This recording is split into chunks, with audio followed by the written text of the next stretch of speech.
Did you know you're my favorite? I love my podcast listeners and I want to get to know you better. So I would love for you to head on over to Heather Chauvin, CHAUVIN.com/chat. This is a way for you to text me, to send me a video, and to connect with me. So maybe there's something that I said on the podcast, or maybe I might say to you, go text me the word and I'll tell you a word. That's where we're going to do it. So I want you to be able to connect with me. Tell me what other episodes you want me to talk about, what your biggest takeaway and aha moment was. This is all about community. So head on over to heatherchauvin.com/chat. Let's get to know each other. Why are you here? What's your biggest takeaway? What type of supports are you seeking? Who do you want me to interview next? heatherchauvin.com/chat. CHAT.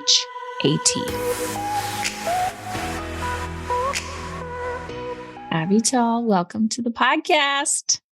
Thank you so much for having me. I'm so thrilled to be here. I feel like we're getting caught up. There's so much newness in the world and in your world. And we're going to talk about this right before I hit record. We were talking about, your new book that's coming out, Reclaiming Play. Mm-hmm. And I love to talk about things that are emotionally uncomfortable. I also like to parent differently than cultural expectations. And I think you're an expert when it comes to creating independent play for our children. And we're going to be talking about working from home and all the things. So I'm going to let you dive in because this is such a hot topic, but I want to start this with something that triggers me. You know, when you like watch things online and you're like, no, like that's what happens for me. Mm-hmm.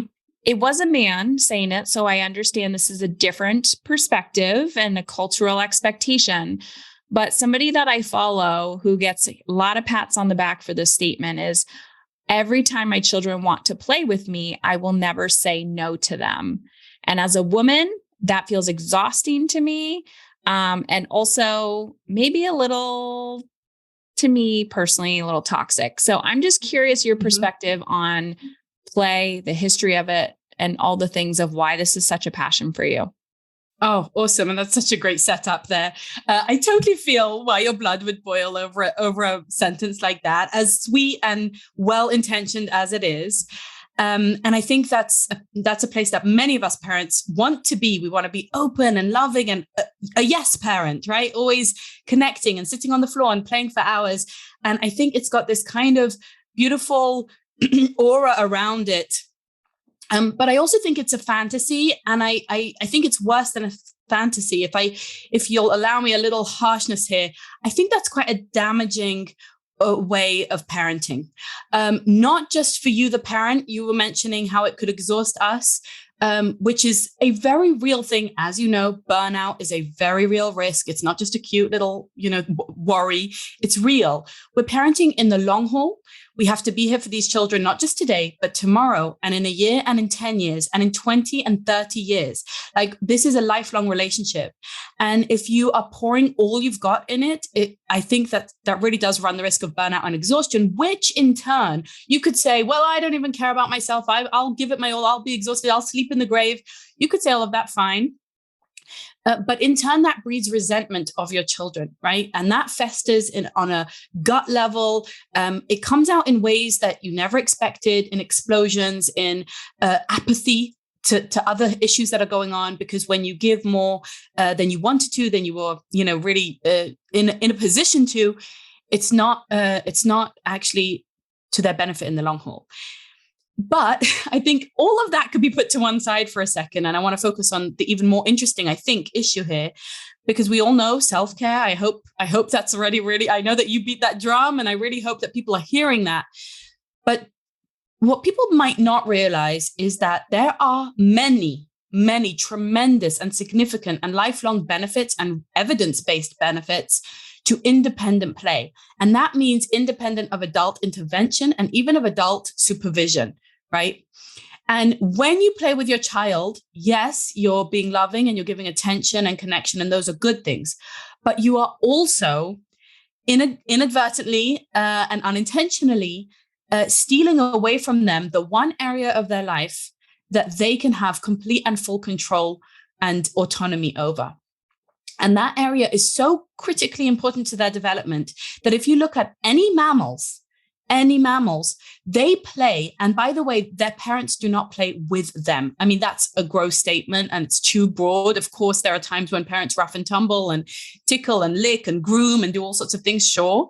But for the most part, if you can imagine that lion family, you'll see the lioness is lazing on the rock in the sun while the cubs are rolling around in the grass, and she's not getting in their business. And that's because she understands that she is no longer a cub and she doesn't need to do that anymore. And in fact, if she did, that would disturb them. That would actually disturb their independence and it would overshadow them. And I'll just say one last sentence on this is that we adults, we have fully developed prefrontal cortexes. We have life experience. We have full vocabularies. We understand the sensory difference between wet and dry and hot and cold and all the things that children are learning through play. So when you come in and they're like, oh, do you want to play mermaids with me? And you're like, okay, yes, I always say yes to my children. I'll play mermaids. Then you come in and you don't even realize it, but you have better ideas. You have better solutions. You can reach for the things they can't reach for. You can build the things they can't build. And all of that love, it actually becomes a little bit of that devouring mother, as Jordan Peterson would put it, right? That mother who overloves and actually ends up potentially suffocating. So it's it goes deep. I would say that statement. Yeah. And it, as I'm listening to you, a few things that came up is codependency, and guilt.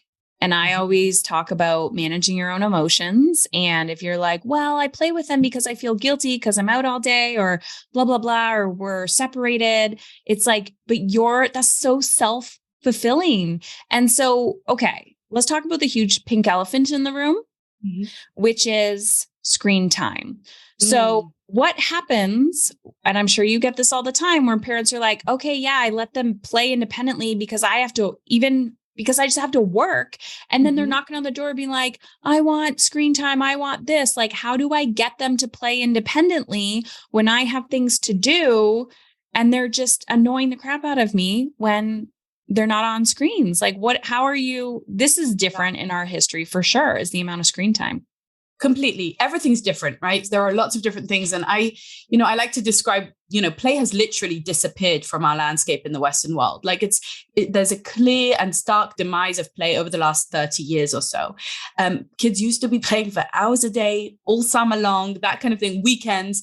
And yes, screens are one of the issues that have come in and kind of, there is such a thing as independent play on screens. Okay, if you're playing Minecraft, does that constitute creative play or not? I land somewhere in the middle. I think to an extent, yes, but you also need to have real life play. But with that, there are many other things that contribute to it. So I want to go into them a little bit and say, we can manage these, but you've got to be that kind of countercultural, somewhat brave person that's willing to go through the threshold of initial resistance. Because as you say, and I know what that's like. I work from home. I always have done. I have 5 children and they do disturb and they do ask for screens and they do get bored. And so and they fight and, all those different things. I know I really, if you've experienced that, I've probably experienced something similar. I feel that frustration and that irritation of just, I need to get this done, or I'm in a meeting or whatever it is. Just here, the screen is such an easy solution to that. Look, I take a pretty hard line on screens. I know that's not always the most popular opinion. And, I come from a place that's judgment-free because I understand how reliable and how easy and how useful they are. And I also am not a technophobe. Look, my whole business is built on a screen. Yours is. Like, there's an amazing things to be done with screens. And as I say, there are times and places for it. But I also think it's really well documented at this point, the level of dopamine dependency that develops with a screen. It really does become a little bit like a substance, and you need to manage that use.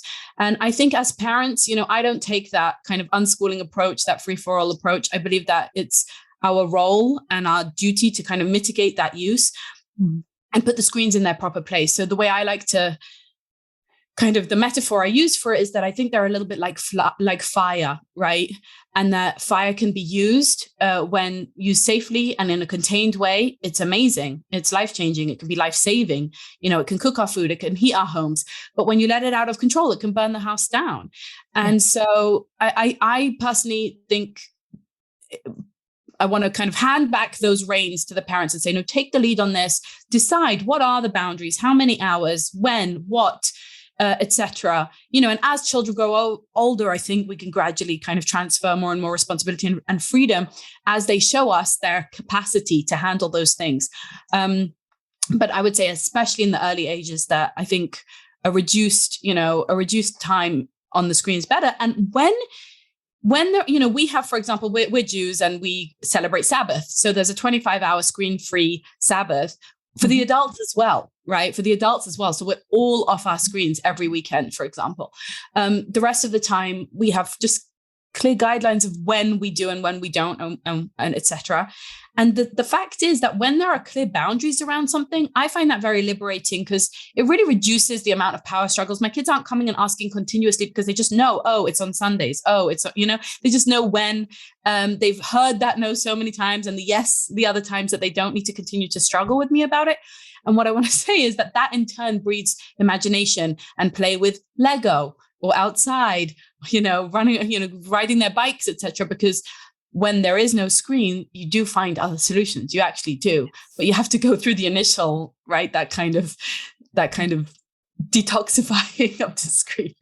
Well, yeah. I mean, there's so much that could go, like we could be talking about here. And what comes up for me, of course, we talked briefly about boundaries. That's a whole course in itself. Yes. What comes up for you with the emotional discomfort of your children giving you that pushback, hanging on long enough to be like, once you just reiterate it, they're like, they'll even say to each other, give it up. She's not going to give in. Like you've taught your children what your boundaries are, which is so beautiful. And I also love your approach where it comes to, listen, this is my perspective. This is what works for me. And this is what I preach. But if you want to live a different path and that works for you, then do it.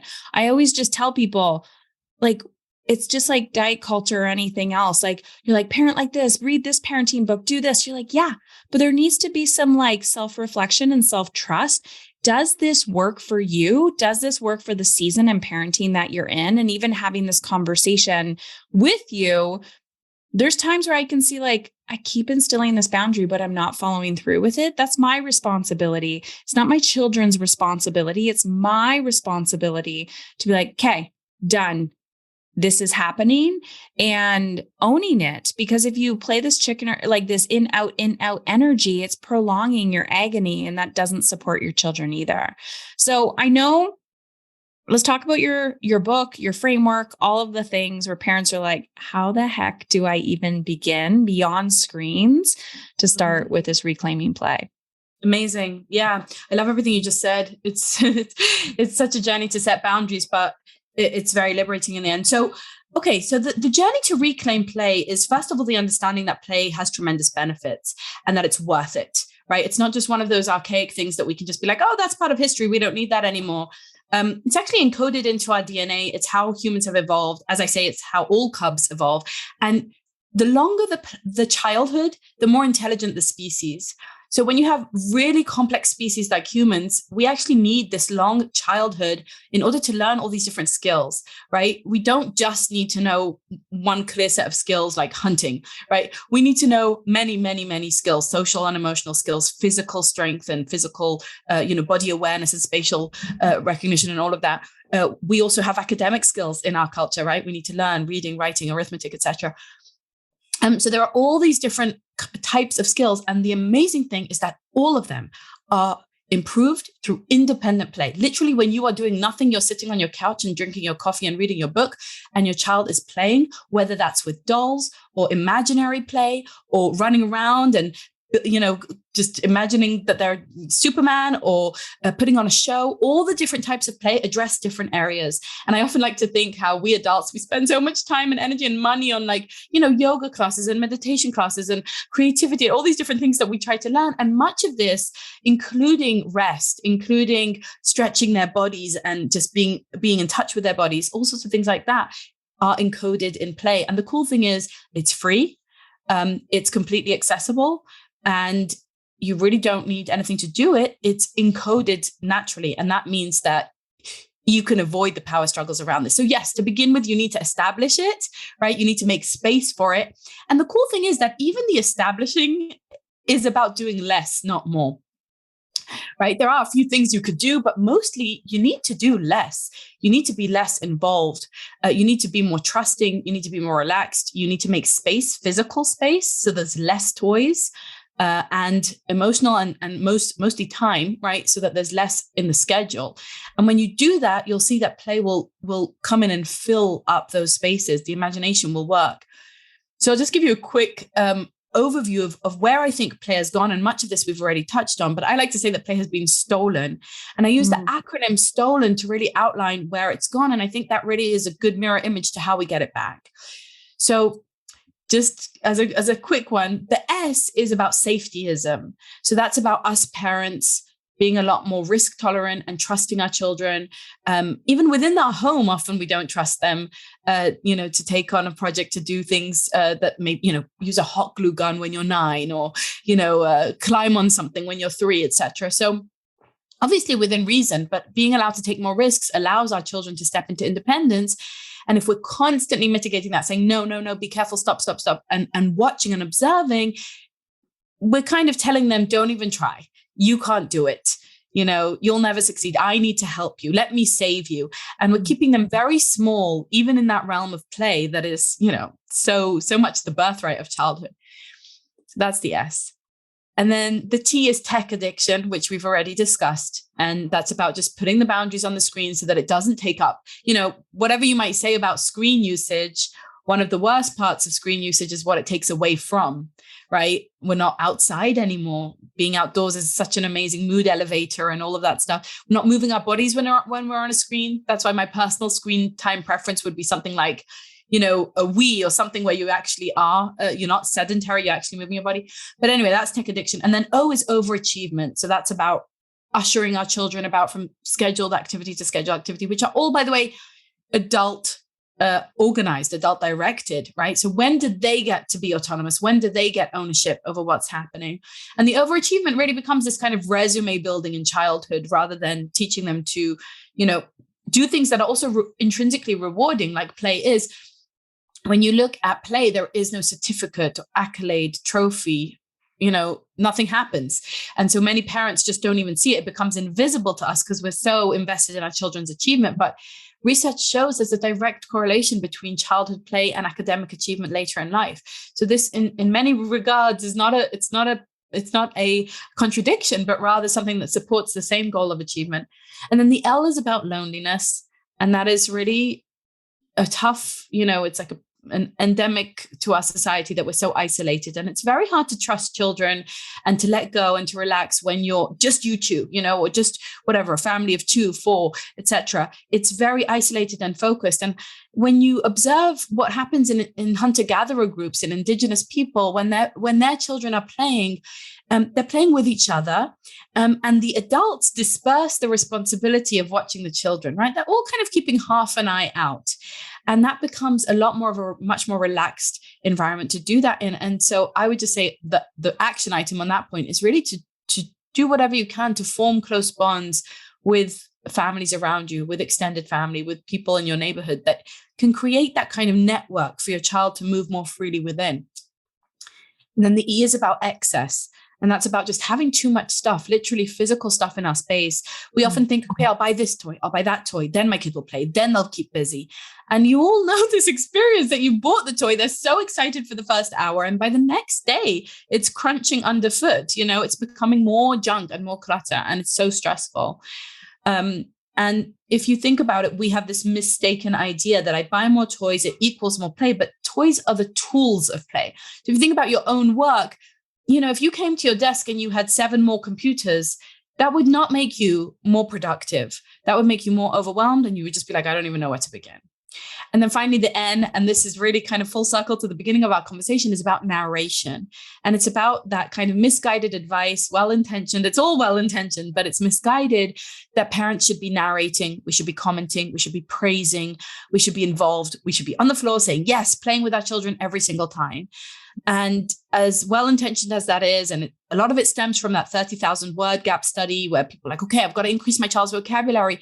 Again, a loving thing to do, but I say, do attach to your children. Secure attachment is critical. Bond with them, snuggle with them, kiss them, feed them, bathe them, drive them places, do all the stuff that you're doing for your children. Play is the one area where you don't have to do it. And I especially don't recommend doing it begrudgingly. Because, if I call my friend up and I'm like, hey, do you want to go for a coffee? And she's like, you know what? I really don't have time for this, but fine. Yes, I'll come with you for a coffee. Like, forget it. I don't want you to come with me for a coffee, right? But that's what we're teaching our kids, to accept this kind of, half in, half out emotional availability. And I think, for me, at least, I have a play date with my kids every Saturday afternoon. We get out the Lego and we have a big Lego, build together. And I love it. And I actually enjoy it. And I can really show up to it. And if I can't, or I'm too tired or whatever, then we cancel that week. But they know that that's when I'm kind of building and playing with them, because I enjoy it. And I think if you love it, then go for it. Forget everything I just said. If it works for you, amazing. Although even then I would say the independent piece is important too. So that's the narration. And that's kind of how I see where we can kind of grab play back from, is from all of these categories. So much goodness in there, unlearning, relearning. And I'm always going through the lens of like, how do you want to feel? And I remember during COVID saying this to myself and my family. I'm like, I just want the children to feel safe and loved. But I am not here to entertain, and I am not here to,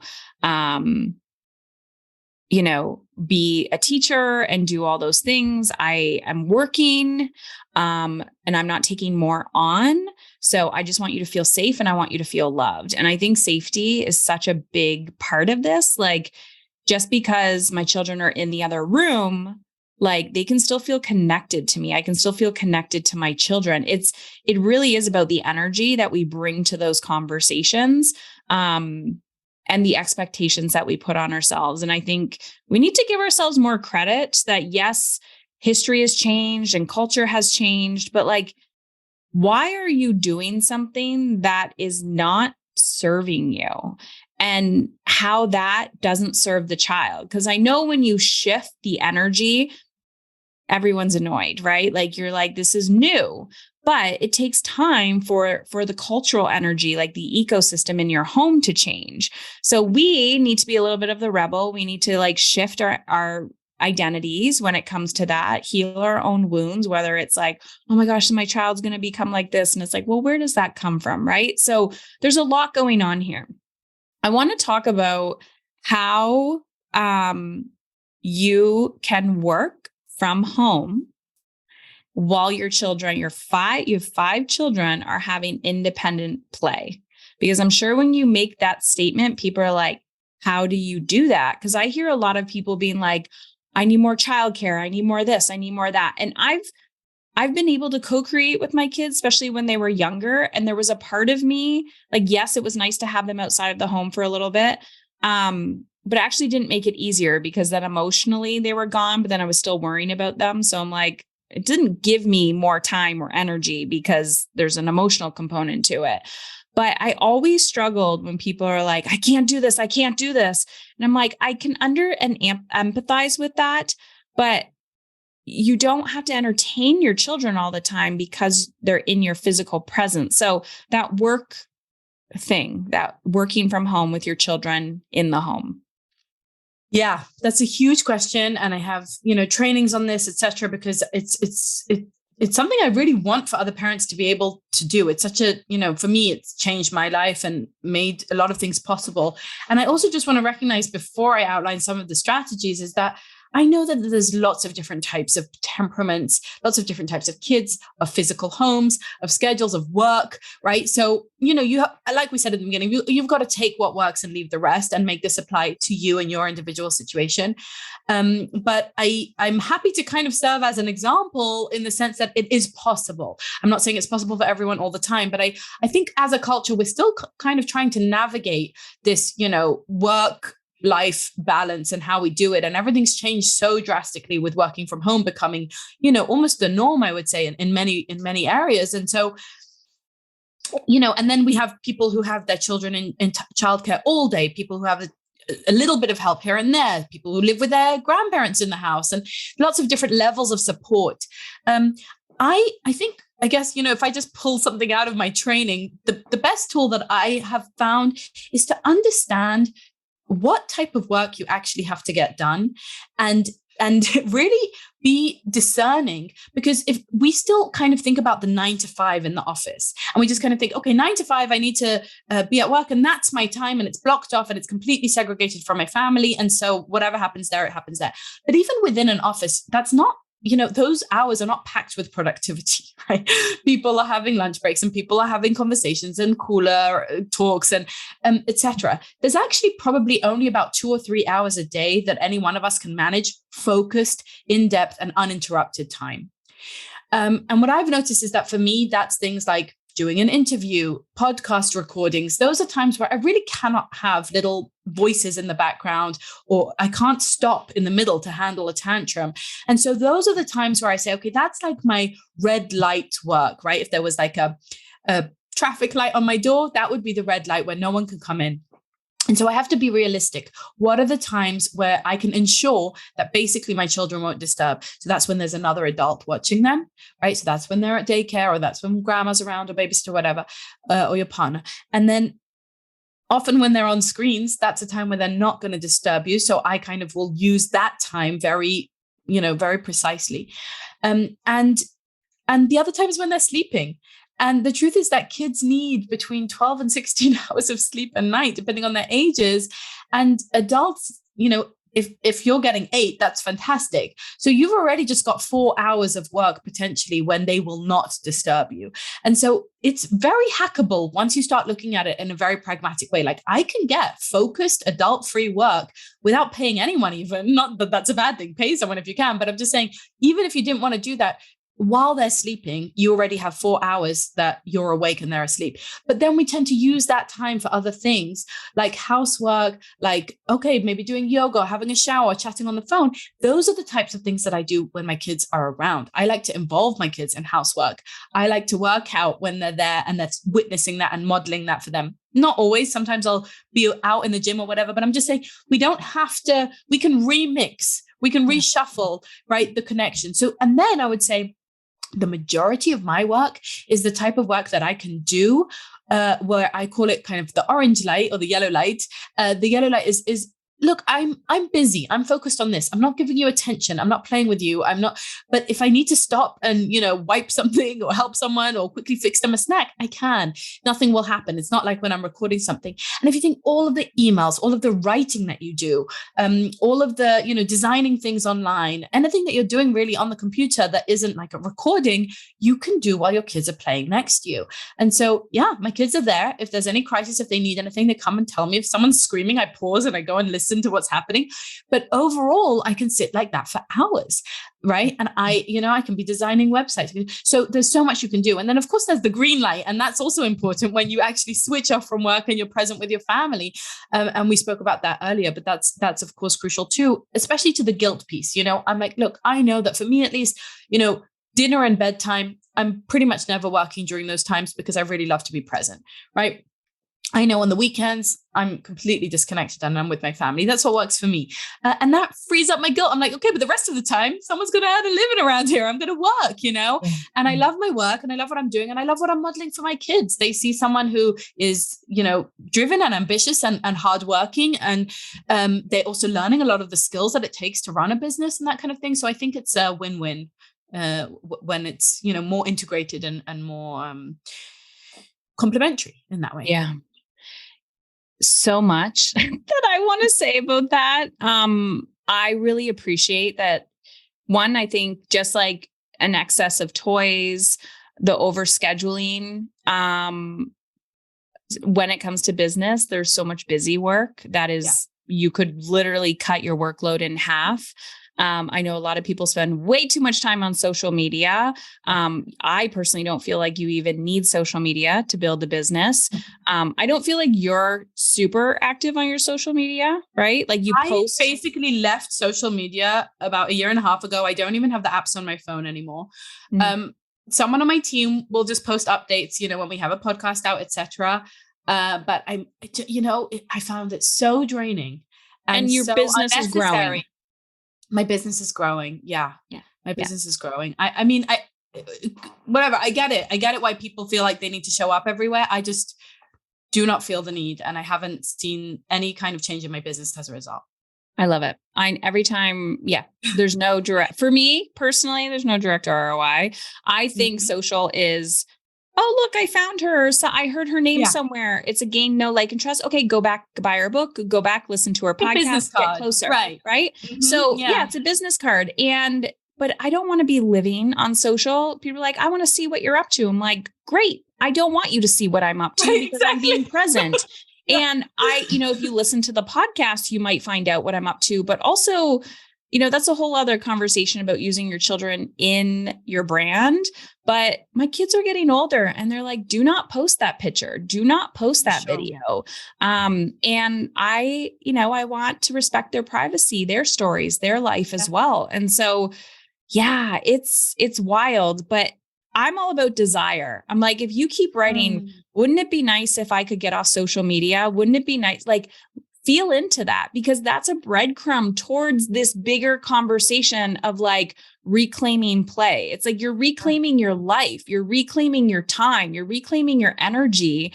And I'm sure you have witnessed this or you hear this a lot, but some of what you're saying, I'm like, okay, we've already implemented that. We can, of course, my kids are going to not like me after this conversation and be like, okay, guys, starting with, summer's coming, spring is mhm, coming, the sun is shining longer. It's like, get outside, all the things. mhm, But sometimes children come over, and when there's less in the house, or I'm like, no, you're coming over, but there's no screen time involved. I watch mhm. the struggle, like the mental challenge of other children not knowing how to play. Not Yeah. saying that my children don't go to other people's houses and not know how to play, but I'm curious what you see there. Like it does feel like an addictive detox. So we want our kids to play either independently or with other children, but it's like other children don't know how to play. What do you say to that Yeah, conversation? totally. It's interesting. And my kids are in a school that now all the parents are getting together to kind of discuss the parent body's stance on phones and the kind of the drive and the hope is that together we can support each other in reducing and delaying smartphones. But what I'll say to that is, look, we can't parent other people's kids, but we can provide ideas and prompts and remind children about board games, about cards, about tags, about different, really different fun games that they will absolutely enjoy. Playing a pickup game of sports, building something amazing in Lego. Sometimes they need a little bit of a spark, like of inspiration, like, hey, would you like to do A or B? These are both really fun, right? One of the amazing things about, let's say, the indigenous cultures is that the older children, mentor the younger children into that. So when you see like a preteen or a teen and you're, 8 years old and they're playing pick up soccer all day, then you get into it and you think of it as something cool. When you're in a culture that just sees the teenagers on their phone all day, then you think that's what's cool. And you think playing isn't cool anymore. And so, I think you kind of want to come at it from a multi-angled perspective of maybe having conversations with other parents that you're close to and being like, hey, how about we do screen-free play dates, but we, go to an amazing playground or we, break into a new board game or whatever it is. And I think the other thing is to be willing to be unpopular, or to be willing to be weird. And that's really tough. Parents will come to me the whole time. Oh, my kid says they're the only kid in their class without a phone, or my kid says they hate me, and and I'm the meanest mom ever because I won't let them watch TV or whatever it is. And I just, I've just grown so comfortable with that to the point where, like that boundary, my kids know it just doesn't, I don't have any qualms about them disliking me. I think it's a service I'm doing to them. I strongly believe in what I'm doing personally around screens. But to me, it's like saying, if my kid was crying, oh, it's not fair that you put my seatbelt on. It's not fair that you don't give me crack cocaine.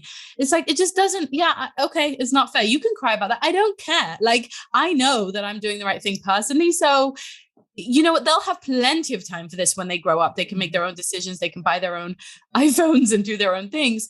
And they won't have missed out on anything. So the thing is, I also just feel like if I'm wrong, the worst thing that happened was they, were a little bit bored or a little bit less cool because they didn't have, unlimited access. They still have screens. We still have screens at home, but it wasn't unlimited access. But if I'm right, then the worst thing, but if I'm right and I let them, then the worst thing that can happen is that it's, really damaging to their attention, to their mood. Social media in particular, I think is very, very toxic. So I personally think there's really quite a wide range of activity on a screen. I feel really fine if my kids are just playing Roblox for, Minecraft for a few hours. I am a huge no to TikTok ever. Not now, and not when you're 16. Like, it will not happen. So, it depends it depends if it's boys or girls. It depends what age they are, what their friends are doing. But my point, I guess, is to be comfortable with leadership means that you're comfortable with people disliking your choices. And you can say, I love you dearly, and I'm doing this out of the goodness of my heart. And I get it that you don't get it. Like, you don't have to understand. That's what it means to be a parent. Just like you don't have to understand why you wear a seatbelt, but I still have to make you do it. Yeah.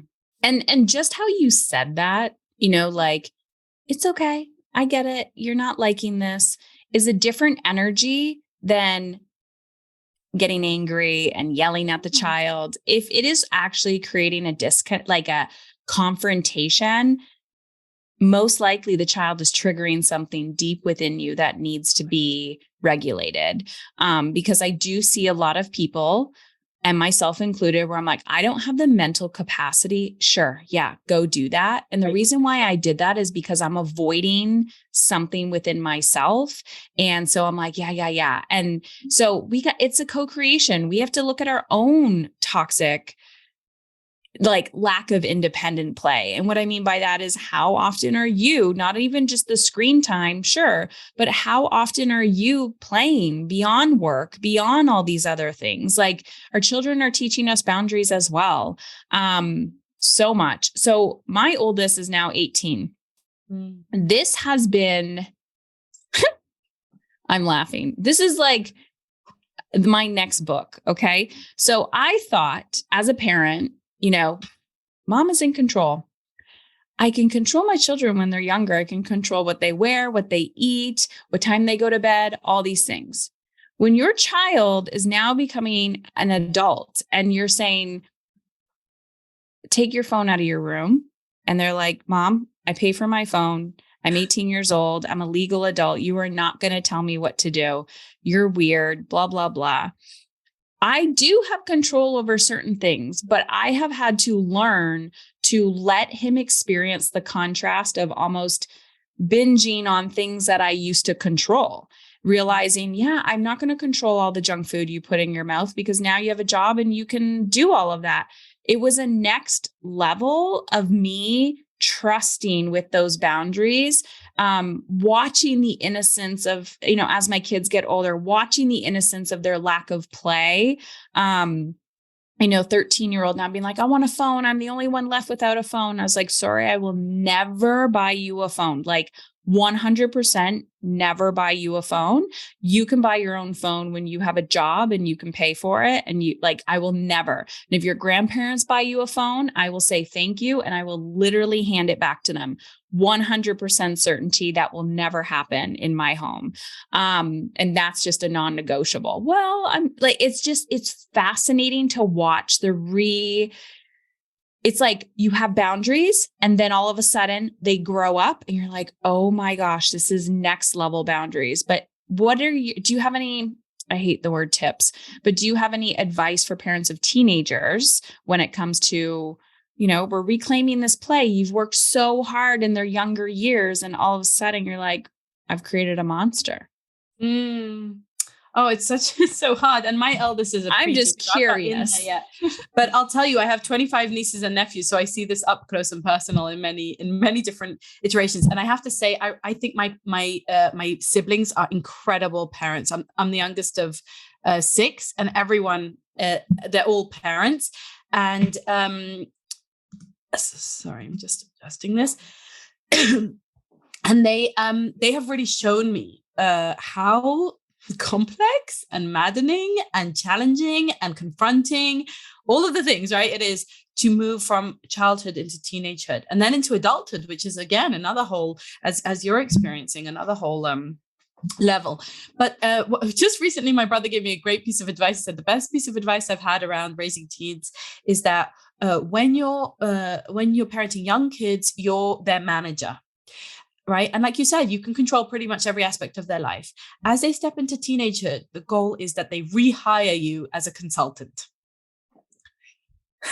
That is so good. Yeah. Yeah, I like that too. And I think it's very hard to do and to realize that kind of we're done once they're 13 or 14. Like, sure, we still need to hold some clear boundaries and love and support and all of that. But there is something around those ages where it's about saying, look, I've done what I've done. I've given it my best, and now it's about a much more mature and, a gradual and careful allocation of more and more responsibility onto them. And I think that's so amazing that you told your child they have to, get a job and pay for their own phone. That's amazing. And that's countercultural in the best possible way. And yeah, I think just I'm trying to do that now. So I'm just starting to practice that really. We're really just entering that stage of saying, okay, I can't just say, no, go to your room and all this stuff that would come out of my mouth when you were tiny. Like now I have to earn your respect more, not demand it, right? But earn the idea that you would think of me as someone wise, you would think of my opinions and my guidance as worthwhile, and that okay, you'll make some mistakes and hopefully they won't be too painful or too expensive, but you will learn from those mistakes and then come back. And I think people do, right? People who have positive role models in their parents, they come back to respecting and to seeking their guidance, but it sometimes takes more than a decade. Like I think a lot of people I know only in their 30s are like, oh wow, like my parents really gave me so much, or I'm actually really curious about what they think about this. So I don't know, I always think about how parenting is such a long game. You really have to take the bird's eye perspective and not look at the power struggles that are happening today, right? It's really that accumulation of the compound effect of investing love and time and energy over the course of decades. I can see all the work that I have done, like from a conscious parenting perspective and the impact it's making now as my son's transitioning. And I also see that doing more for him right now is actually not helpful. Like it's doing the opposite, where I was like, I never want to become my mother, or like, I want to, I went to the opposite of like, I want to overachieve and be a quote unquote good parent and then having to unlearn that. But he's like, you've given me everything. I actually need to I want to make you proud now. Like I need to do this. And so I've have to learn to back off, and the independent play piece of this, watch it, I want it so bad where I'm like, you need to, in my head, I'm like, you need to have tech boundaries as I'm sitting there and, on my phone. And it's like, yeah, but he also needs to feel the contrast of not having that. And my job is just to observe. I'm always like, I will let you, I will never let you drown, but I'm working my damnedest to let you feel your contrast so that I don't take away part of your pain and your healing process. And this season of my life has taught me the foundation, going back to your work to circle it all back. Try something rather than nothing, right? This all or nothing perfectionism that we have around parenting, and especially this conscious parenting industry, wellness of okay, I'm going to buy your book. I need to implement every strategy. I need to do it perfectly. It's do less better. The fact that you are listening to this podcast right now already indicates that you are ahead of the game. Implement little bits here and there, and it is the long game. So just do something. And if your edge is, hey, that's what I'm going to do. I'm going to give myself the kids can have screen time, and I'm not going to put shame or guilt on myself when they do it, but I'm also going to try to get my productivity in during that time. Okay, I don't want, like, it's pushing your edge a little bit and asking yourself, like, are you happy with how you're parenting? Are you good enough? Because your kids go out into the world and you're like, oh my gosh, you are you. I could not have controlled any of that. All I did was plant seeds. So I'm so excited to have a conversation with you. And you're like, Heather, remember when we had that podcast? And then my children became teenagers. It has been a wild ride. It's been personal growth on steroids to the max. I thought toddlerhood was difficult. But it's fun. It's just a different level of growth. I don't want to scare people away. No, I completely understand what you're saying. And I see it. And I embrace myself and look forward and trying to do what you're saying. I think the stepping back is really key. I'll just say one thing that I have on my agenda for, and I kind of teach this in my work, because I think it's also so missing, and I think it can mitigate a lot of this. And I'm cautious of not sounding too preachy around, like, my tradition and my religion. I really think anyone can create this, but I'm just lucky to be born into this ancient tradition that, has done it for generations. But let's say the idea of the Sabbath, one of the things that it does is that we're all under the same boundaries and together. So we sit round a meal together and none of us are allowed to be working or on our screens. And we're all, gathered around the table and we light a candle and have a family feast. And one of the very special things that you see is that teenagers are present for these meals. I recently read in a book about someone who visited Jerusalem. He just couldn't believe his eyes, because on a Friday night meal, the families were all sitting around and they were blessing the children and they were eating all this special food. And there were teenagers there. And he's like, it's a Friday night. Why are teenagers hanging out with their parents and little siblings instead of out, with their friends? And I think one of the things that we do need to do in order to become that kind of consultant versus manager, and tell me if this is true for you, Heather, but is kind of use that magnetic energy where there's something good here. There's something warm here. There's something loving here. There's something safe and inspiring and fun, and this belonging and this bond. So of course, you're a teenager and you're going to want to go and spread your wings and, be a bit apathic and be on your screen and say you don't care and do all sorts of things. But also there's a really strong basis of, like, the meaning of our family, the meaning of being part of something that's more than just yourself, the meaning of our home. And I think if you can kind of try to put more of the effort on shining the light of, kind of, if you light that campfire, they'll come, because people gather around and people want that sense, especially teenagers. They need to feel belonging. And I think often we're so focused on making sure they don't go over there, or they don't get addicted to that, or they don't rebel over here. And maybe the focus of creating something, that warm fire that they're drawn to, something that's even better. And that's what I say to my kids when they're having a play date and they're like, can we play on the screen? I'm like, listen, play for 45 minutes, whatever, set a timer, but then do something even better, go out and play an epic game of Nerf guns, whatever, do something fun. And then when there's something even better, I think it really does offset the fear of, of escape. Okay, that just gave me so much hope and joy and freedom. Yes. And religion is such a beautiful thing when there's rituals, and it's holding that sacred container of space for you. I've been saying to my husband, especially in COVID and post-COVID, because COVID, we just spent way too much time together, and I'm like craving it. And sometimes I'm like, ugh. And I'm like, okay, I can't change anyone else's behavior. It might take 6 months to create that ritual, but I need to start it first, even if it's just my husband and I. And then slowly they come. And then one of my favorite quotes from Byron Katie is, we teach people how to treat us. So if you start something, I'm like, all I can do is control myself. I create the sacred ritual. It's like Friday night, my phone's away, I'm doing the thing. If it's just me and my husband, or if you're by yourself, it's like just you. Slowly the doors open, invitation, invitation, invitation. And then you're like, okay, phones, like you can, I might have to get my son there, give him some gas money or something, and be like, if you show up on Friday night, I'll give you gas money. And then eventually, that's actually how I got him to dinner one night, like out to dinner. And it's like, you got to play these games, but then slowly it becomes the part of the unit and the identity. And we all want that closeness. We all want that sense of home. So I know we could talk forever, and I just wanted to say thank you. Where can people find you? Because you are magic. And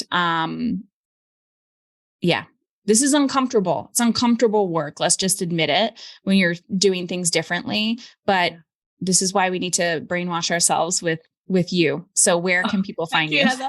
So my main work is at highfam.com, as in hi family. So just highfam.com, and all my handles are highfamlife.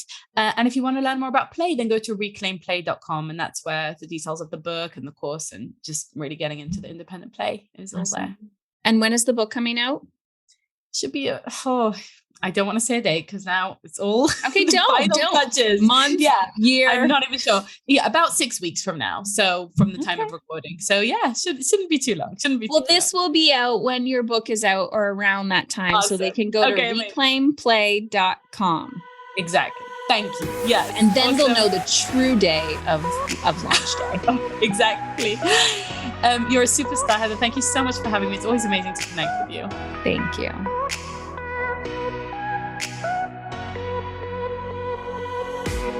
In my book, in chapter 10, Dying to Be a Good Mother, I talk about your problem child is your greatest gift. And this is part of why I started my business, was parenting, conscious parenting, and seeing and understanding our children on a deeper level. So I have decided to start a private parenting podcast. It's called Emotionally Uncomfortable Parenting. We talk about tips for managing stress and anxiety, navigating social media and screen time, strategies on dealing with the rebellion and defiant teen, and helping our children with their mental health. The first season of this podcast is all about raising resilient teens. And I'm going to dive deeper and deeper and deeper into other aspects of parenting and child development as well. But this goes way back to the beginning of my career as a social worker and talking about the emotional aspects. I think we miss the gap between the practicality of it's not always about us as parent teen. Our children are struggling too. So if you're interested in joining us for the private conversations on the podcast, just related to parenting, head on over to Heather Chauvin, CHAUVIN.com/parenting. That's with, parent and then ING at the end, parenting. And you can listen to the podcast on Spotify and anywhere you listen to Emotionally Uncomfortable, but you have to opt in first because you won't be able to find it online. So that's heatherchauvin.com/parenting.